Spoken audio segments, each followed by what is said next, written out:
Good morning, all of you. So, in the last lectures, we have started numerical problems, which is based on solid state chemistry.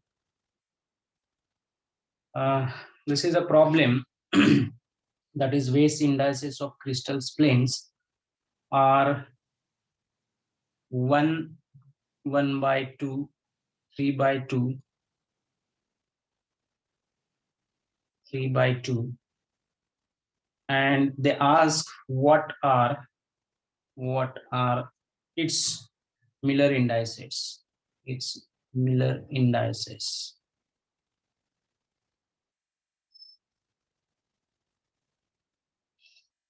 So हा problem तुम्हाला solve करता येईल. सांगू शकते कोणी answer?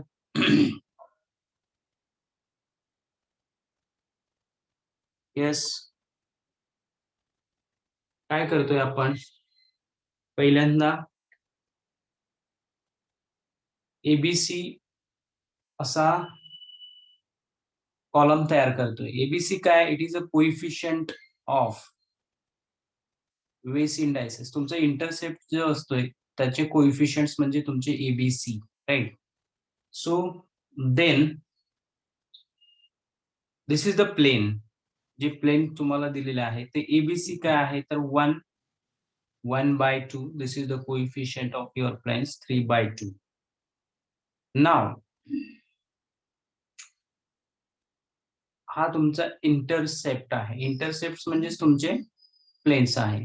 Then आपण काय करतोय? रेसिप्रोकल्स घेतोय. Okay. Then take a reciprocals of this. याचा रेसिप्रोकल्स 1 होणार. याचा रेसिप्रोकल्स किती होईल? 1/1/2 काय होईल? 2च होईल. आणि याचा रेसिप्रोकल्स 2/3 होईल. 1/3/2 म्हणजेच 2/3. नंतर आपण काय करतोय? Clear the fractions. Clear the fractions. Fractions clear करतो. म्हणजे हा जो फ्रॅक्शन्स आहे याला क्लिअर करायचा आहे. म्हणजेच काय करायचं आहे याला? Multiply by 3. 3 नी मल्टिप्लाय करायचं आहे. देन इथे काय येईल? 3. ते किती येईल? 6. आणि इथे किती येईल? 3 into 2/3 म्हणजेच 2. Right?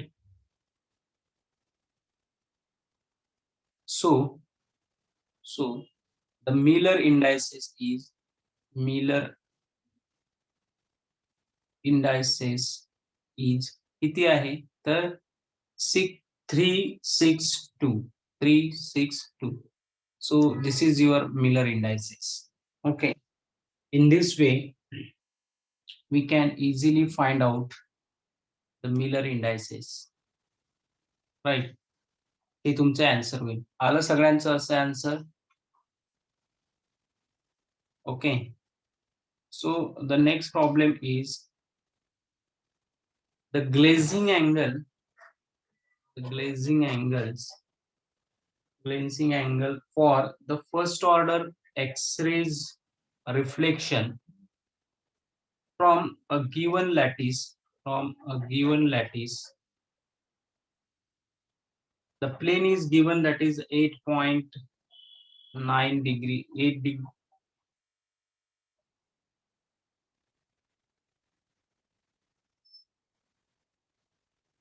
So next problem, the glazing angles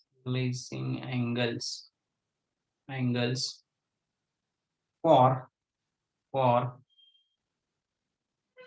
the first order reflection, first order reflection X-ray from a given lattice plane, and that will be 8.9 degree. Calculate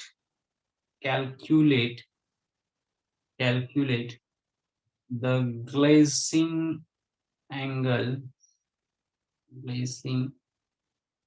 angles for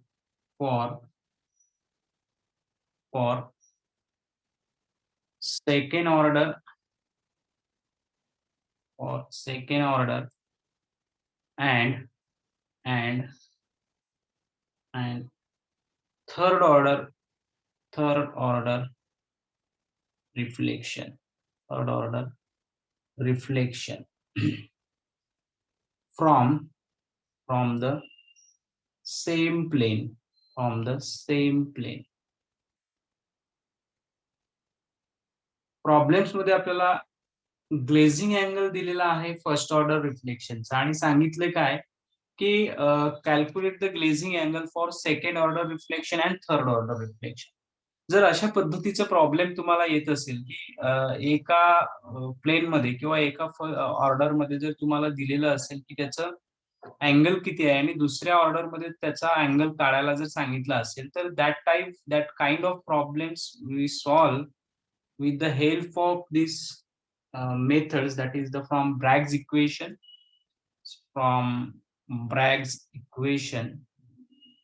Okay, so Bragg's equation is काय आहे तर Bragg's equation आहे तुमचं n lambda is equals to 2d sin theta, 2d sin theta. So this is your Bragg's equations. So now this Bragg's equations can be written as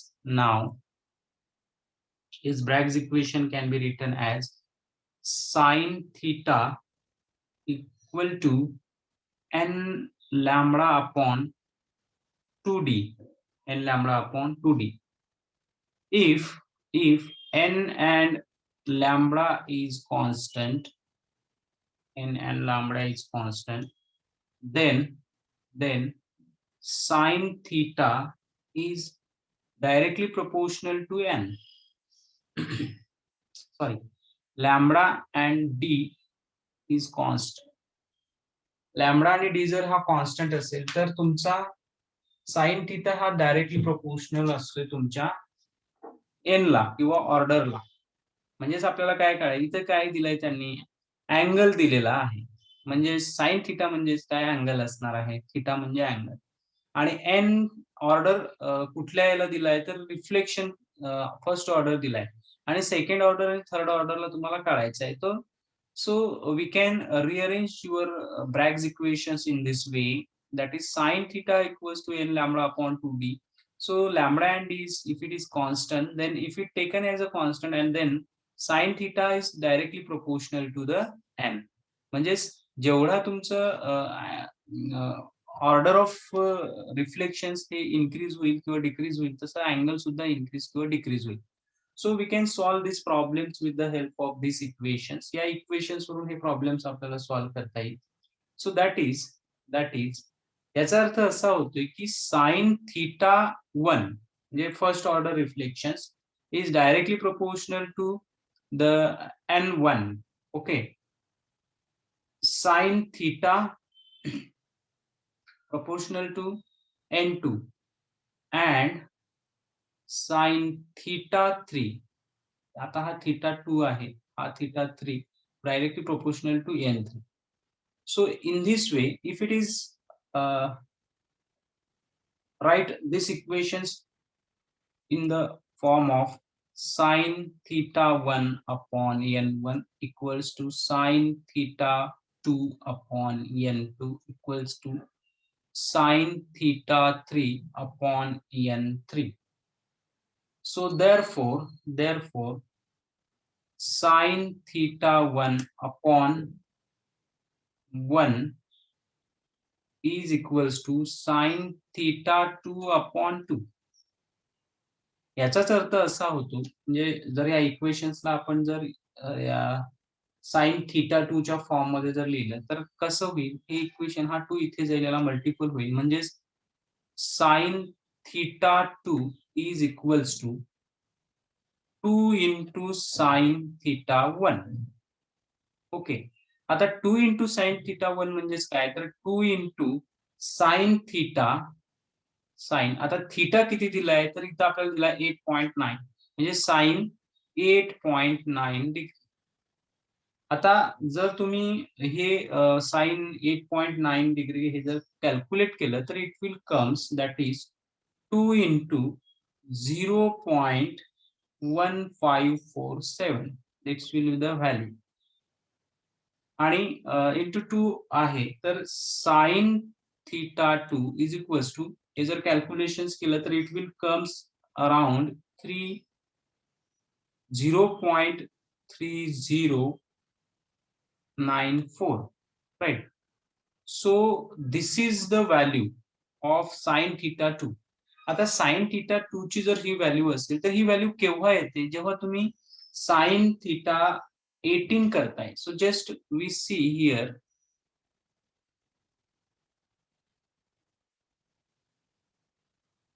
So 18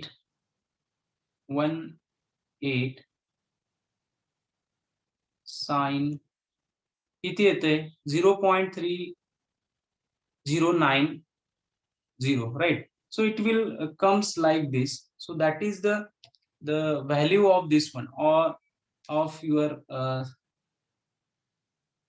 sin theta 2. sin theta 2 ची ती value असणार आहे. म्हणजे आता 18 point आपण जरा पुढे 02 sin, it will comes right 0.3094. म्हणजे ही व्हॅल्यू एवढ्या प्रमाणात येते जसं आपण इथे काढलंय. So 0.3093, so it will comes 0.3093. म्हणजे याचा अर्थ असा आहे की साइन थीटा 2 ही किती आहे, तर this is the angles for the second order reflections, it will comes 18 degree. So this is the angle, हा अँगल तुम्हाला अशा पद्धतीने दिसतोय. तशाच पद्धतीने आपल्याला थर्ड ऑर्डर रिफ्लेक्शन्स काढता येईल from this Bragg's equations. If you taking an as examples of this d and n is lambda, then this Bragg's equations can be this rearranged in the form of sin theta 1 upon 1 is to sin theta 2 upon 2 is to sin theta 3 upon 3. So if it is write the equations in this way, sin theta 1 upon 1 is to sin theta upon 2, right? So then rearrange equations and we can find out the easily sin theta 2, that will be the 18 and 18 degrees. So this is the glazing angles for the second order. In this way now the sin theta 1 upon 1 is 2, that is equals to the sin theta 3 upon 3. आता इथे सुद्धा आपल्याला कसं करता येईल की therefore sine theta 3 is equals to 3 into sine theta 1. So आता sine theta 1 हे आपल्याला परत आपल्याला काढायचं आहे, तर ते कसं होणार, आता साइन थीटा 1 म्हणजेच काय आहे, तर 3 इंटू साइन थीटा, थीटा म्हणजेच काय 8.9 डिग्री, राईट? सो 8.9 आहे म्हणजेच तुम्हाला पहिल्यांदा हे काढायला पाहिजे. साइन 8.9 किती होते, तर 0.1547. So it is into 0.1547. हे जर मल्टिप्लिकेशन केलं तर it will comes around 0.4641. So this is your sin theta 3. So this is the value of this sin theta 3. आता आपल्याला काय करायचं आहे की थीटा 3 आपल्याला काढायचं, म्हणजे थीटा काढायचा आहे. तर ही जी व्हॅल्यू आहे ही व्हॅल्यू तुमच्या तेवढ्या अँगल्सची यायला पाहिजे. तर ती कशी येईल? So again the if you take an examples of this one is 27 is 0.65 sin, so it will come 0.4640. So it is the value of this one, right? So it means that sin theta, so it means that theta 3 is equals to 27.65. So this is the glazing angles for the third order reflection. This is the glazing angle for the third order reflections. In this way we can find out the glazing angles from the first order glazing angles, or that theta will be given, and that time we can find out easily with the help of the sin theta is directly proportional to n when d and lambda is constant. D and lambda is constant. Then the next problem is if it is the second order reflections and is 111. Next problem, second order reflection is 100,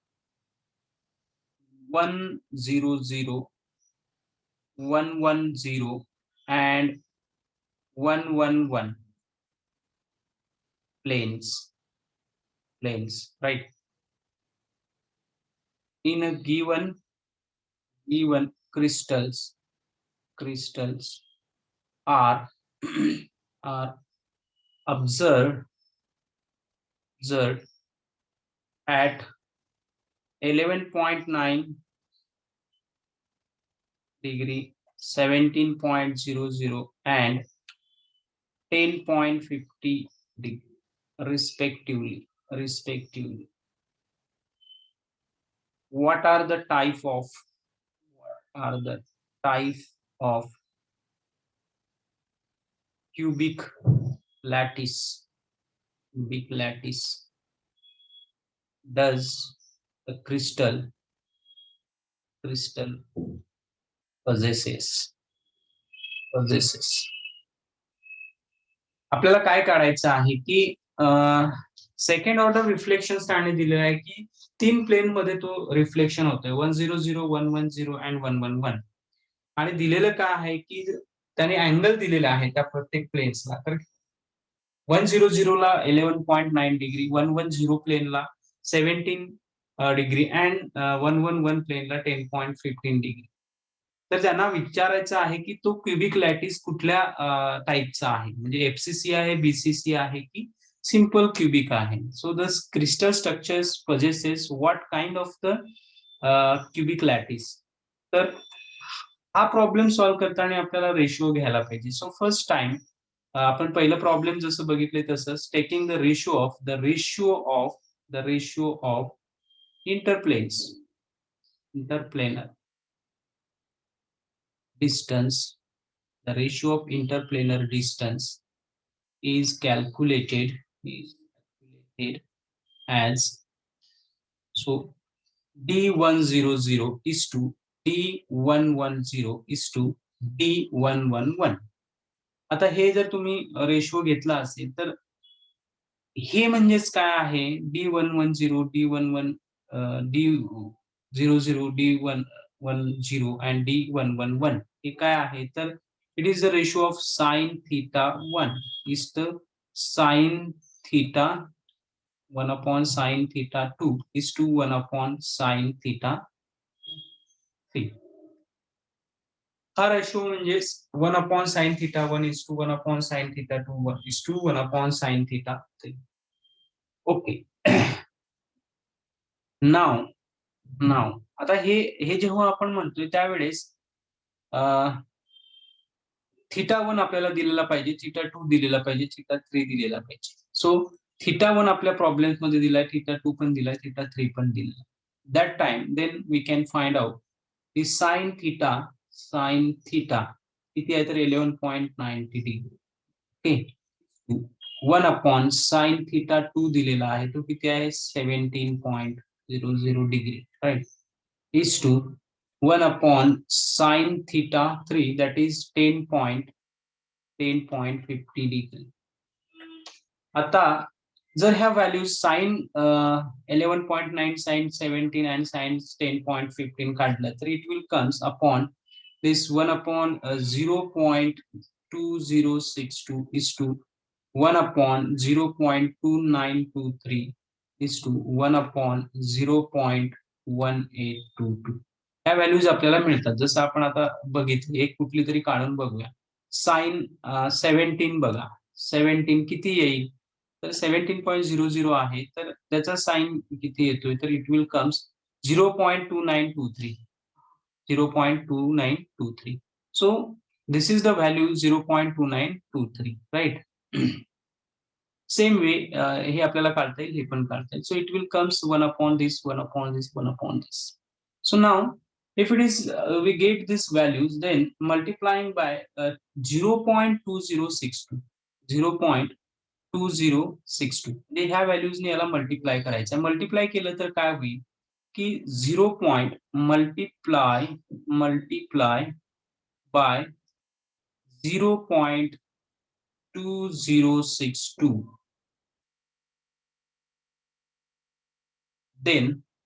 then we get काय मिळेल आपल्याला, यांनी जर multiply केलं तर 0.2062 into 1 upon 0.2062, हे cancel होईल, म्हणजे इथे आपल्याला 1 मिळेल. आता दुसरी व्हॅल्यू काय आहे इथे लिहितो मी, म्हणजे आपल्याला बरं पडेल. दुसरी व्हॅल्यू काय आहे, इज टू 1. आता 0.2062 इंटू 1 अपॉन काय आहे तर 1 अपॉन 0.2923. ओके, तर हे मी इकडे लिहितो.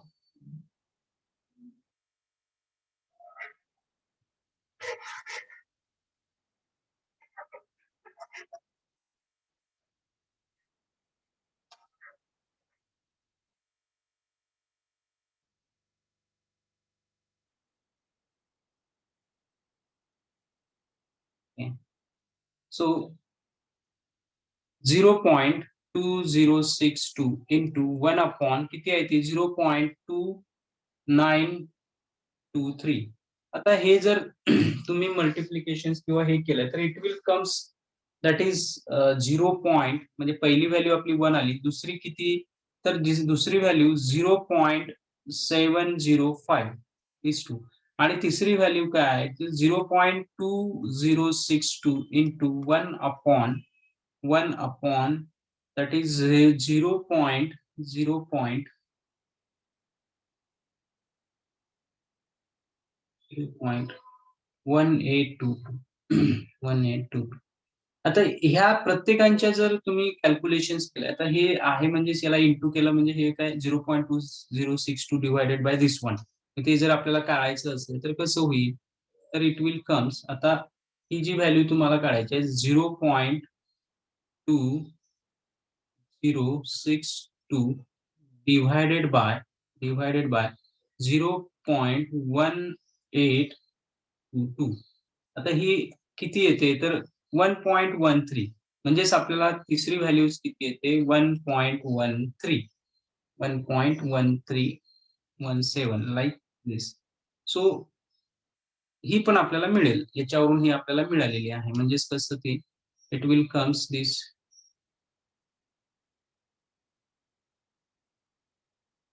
किती होती ती 0.2062 divided by that is 0.29 that is 3. किती आहे 0.7054, right?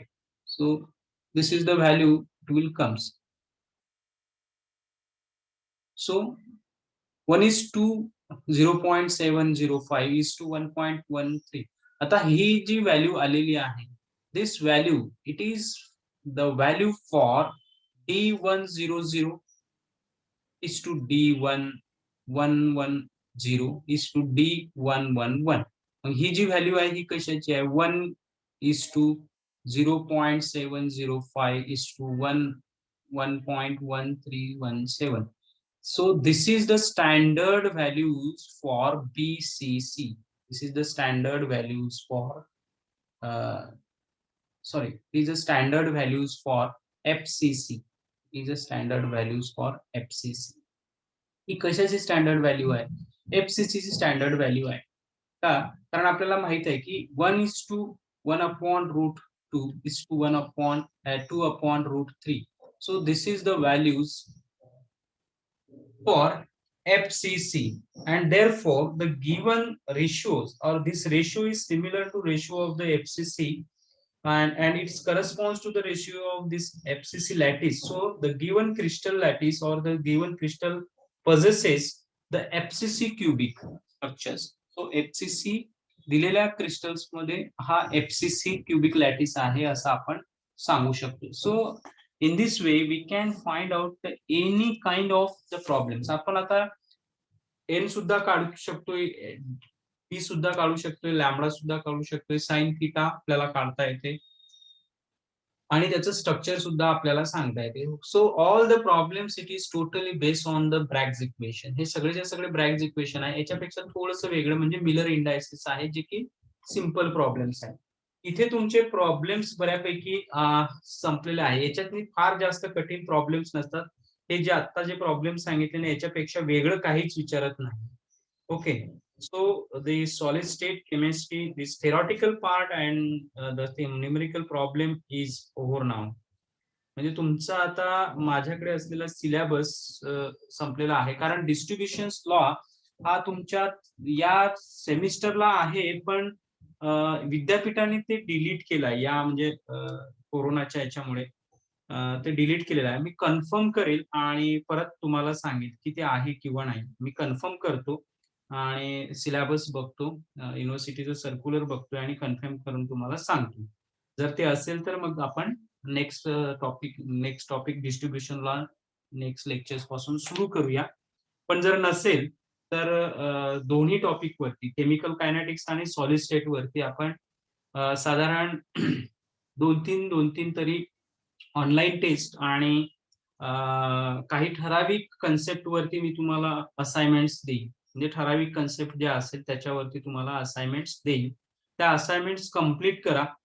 माझ्या असं लक्षात आलंय की काही फक्त विद्यार्थी कंप्लीट करतात, बाकीचे विद्यार्थी करत नाहीये. म्हणजे त्यात माझं काही नुकसान नाहीये, पण तुमचा अभ्यास आणि तुमचा हे व्हावं त्यासाठी ते असते. त्यामुळे तुम्ही ते करावं अशी माझी इच्छा आहे. आपण थोडंसं म्हणजे मीटिंग संपेल, पण तरी पण तुम्ही रिजॉइन व्हा. आपण याचे जे काय ऑब्जेक्टिव्हज आहे, त्या ऑब्जेक्टिव्हज थोडेसे डिस्कस करूया. म्हणजे तुम्हाला त्याची थोडीशी ऑब्जेक्टिव्ह कन्फर्म होऊन जातील. ओके. सो एक आता एक 2-3 मिनिटात तुमची मीटिंग संपेल. त्यानंतर परत रिजॉइन व्हा. याच्यावरती काही जे प्रॉब्लेम्स आहेत, म्हणजे काही क्वेशन्स आहेत. जसं आता तुम्हाला state and explain the laws, म्हणजे ज्या लॉज कुठले तर law of constancy of interfacial angles, law of rational indices किंवा अशा पद्धतीचे जे लॉ आहे, तर हे लॉ तुम्हाला 4 मार्कला किंवा 5 मार्कला सिम्पली विचारू शकतात एका वेळेस, किंवा explain in brief the space lattice unit cell and lattice sites or lattice plane. हे सुद्धा तुम्हाला फक्त 4 मार्कला, म्हणजे त्याची डेफिनेशन्स आणि थोडंसं एक्सप्लेनेशन, असे 1 मार्क डेफिनेशनला, 1 मार्क थोडंसं एक्सप्लेनेशन, अशा 2-2 मार्कचे असणार आहे. म्हणजे 2 टर्मिनॉलॉजीज तुम्हाला विचारू शकतात. Then state and explain the law of crystal symmetry. जसं म्हणजे तुमचे plane of symmetry, axis of symmetry, हा थोडासा मोठा प्रश्न असतोय. म्हणजे क्रिस्टल ऑफ सिमेट्री हा तुम्हाला 8 मार्कला सुद्धा विचारू शकतात. म्हणजे एलिमेंट ऑफ सिमेट्री किंवा crystal of symmetry state and explain जर म्हटलं, plane of symmetry, axis of symmetry आणि centre of symmetry with suitable diagram, वेगवेगळ्या डायग्राम्स त्याच्या आहेत त्या देऊन ते व्यवस्थित एक्सप्लेन करणं, हे 8 मार्कला तुम्हाला विचारू शकतात. त्यानंतर वेस इंडायसिस किंवा मिलर इंडायसिस हा सुद्धा तुम्हाला प्रश्न 4 मार्कला असू शकतोय. म्हणजे give a brief account of wage indices and Miller indices. म्हणजे याचं जर तुम्हाला ब्रीफ अकाउंट हा 4 मार्कला सफिशियंट क्वेश्चन्स आहे. 8 मार्कला नाही असणार हा. देन आता क्युबिक लॅटिसेस जर आहे, म्हणजे विथ सुटेबल एक्झाम्पल्स, काही सुटेबल एक्झाम्पल्स देऊन किंवा सुटेबल डायग्राम्स देऊन तुम्हाला क्युबिक लॅटिसेस विचारू शकतात. म्हणजे जसं सिंपल क्युबिक लॅटिस किंवा एफसीसी किंवा बीसीसी, हे सुद्धा 4 मार्कला फक्त विचारू शकतात. जास्त त्याच्यात 3 डायग्राम्स आणि तुमच्या याला दिलेल्या आहे त्या पद्धतीने ते काढायचे आणि त्याचं थोडंसं हे द्यायचं आहे, एक्सप्लेनेशन. हे सुद्धा 4 मार्कला विचारू शकतात. Explain different types of planes of a simple cubic systems with suitable diagrams. हा अशा पद्धतीचे प्रश्न सहसा विचारत नाहीत, पण नाही विचारणार हा प्रश्न, असा नाही विचारणार. Then what is mean by 100, 110 and 111 plane of a cubic lattice, हा प्रश्न विचार, हा इम्पॉर्टंट आहे. म्हणजे हे म्हणजे काय, हे तुम्हाला कुठे मिळणार, तर आपण जे बघितलेलं आहे की after the Miller indices, when you calculate the Miller indices, after that the concept is spacing distance. जे spacing distance आहे, interplanar डिस्टन्स किंवा पेसिंग डिस्टन्स आहे, त्याच्यावरून आपण ते इक्वेशन आहे DHKL equals to A upon root that is HK square plus L square plus K square plus L square, हे जे इक्वेशन आहे त्याच्या इक्वेशन नंतरचे एक्सप्लेनेशन, आणि नंतर मग 110 आणि 111 म्हणजे काय हे आपल्याला दिलेलं आहे ते एक्सप्लेन करायचं. Okay, so this is the questions which will be asked in your okay. So planes of or faces of a simple cubic system याच्यामध्ये ते 111 110 100 हे दिलेलं आहे. त्यानंतर स्पेसिंग ऑफ लॅटिस प्लेन्स हे एक्सप्लेन करायचं आहे, and that will be the your answer, ते तुमचा आन्सर. ओके, त्यानंतर तुम्हाला ब्रॅग्स इक्वेशन्स डिराईव्ह करायला लावतात. ह्या ब्रॅग्स इक्वेशन जर असेल तर ते कंपल्सरी तुम्हाला काय असणार आहे, it will ask for the 8 marks.